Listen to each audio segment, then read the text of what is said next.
Hello बच्चों, let's read the question. The minimum kinetic energy required for ionization of a hydrogen atom is E1 in case of electron is collided. E1 energy कब होगा? जब हमारा electron collide करेगा with hydrogen atom. It is E2 if the hydrogen ion is collided and E3 when helium ion is collided. Then हमारे पास 4 option है. हम देखते हैं कि इसमें से हमारा कौन सा करेक्ट होगा. तो सबसे पहले हम क्या देखेंगे? की कंसेप्ट. की कंसेप्ट आयनाइजेशन एनर्जी. यहाँ बात हो रही है आयनाइजेशन एनर्जी की. तो ये क्या है? Energy. The amount of energy. The amount of energy required to remove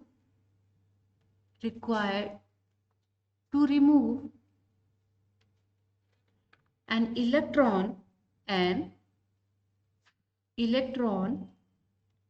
from an isolated atom or molecule. From an isolated atom or molecule.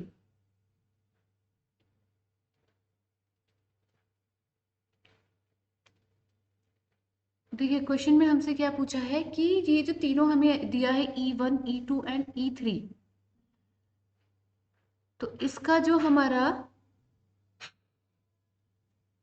ये किस सीक्वेंस में होगा, यानी किसके पास कितनी एनर्जी है, उस हिसाब से हमें इसको सीक्वेंस में देखना है. हाइड्रोजन एटम की आयनाइजेशन एनर्जी जो होगी, अगर nth स्टेट है तो क्या होगा? En क्या होगा? -13.6 Z square N square. Helium के केस में अगर हम देखें, अगर हम हीलियम के केस में देखते हैं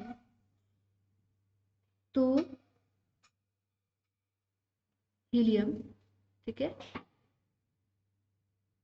तो क्या होगा?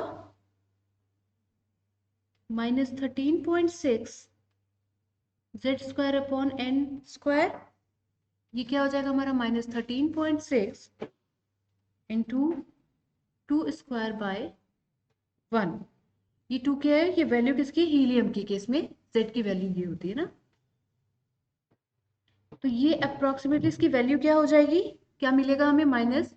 -P4eV. अगर हम इसे फर्स्ट केस मान लेते हैं, ये फर्स्ट केस हो गया हमारा. सेकंड केस में क्या है?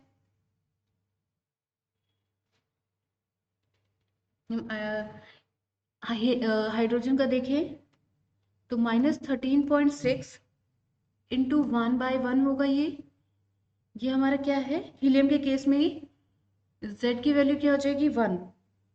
तो ये अगर हम सॉल्व करेंगे तो हमारे पास क्या आएगा? 13.6 EV.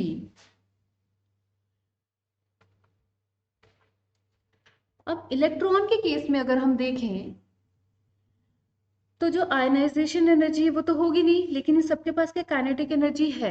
ये तो इन सबके पास है, क्योंकि ये कोलाइड कर रहे हैं तो वेलोसिटी है होगी, तो काइनेटिक एनर्जी भी होगी. तो इलेक्ट्रॉन के केस में देखें तो हमारे पास इतनी एनर्जी तो होनी चाहिए. ये तो होगा ही होगा इससे ज्यादा, ठीक है, 13.6 से ज्यादा माइनस. अब लेकिन जो हमारा हीलियम है और हमारा जो हाइड्रोजन है, उसके पास इलेक्ट्रॉन से ज़्यादा ही एनर्जी होगी, क्योंकि ये क्या है? ये हमारा इलेक्ट्रॉन है और ये हमारे एटम्स है.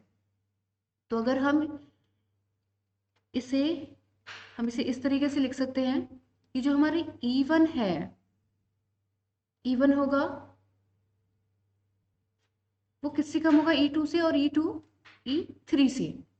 E3 हमारा यहाँ पे है जो हीलियम वाले केस में है, E3। तो हम देखते हैं हमारा ये आंसर किस ऑप्शन में है। ऑप्शन नंबर 1 रॉन्ग होगा, ऑप्शन नंबर 2 रॉन्ग, तो ऑप्शन नंबर 3। तो करेक्ट आंसर क्या मिला हमें? E3 is greater than E2 and E2 is greater than E1।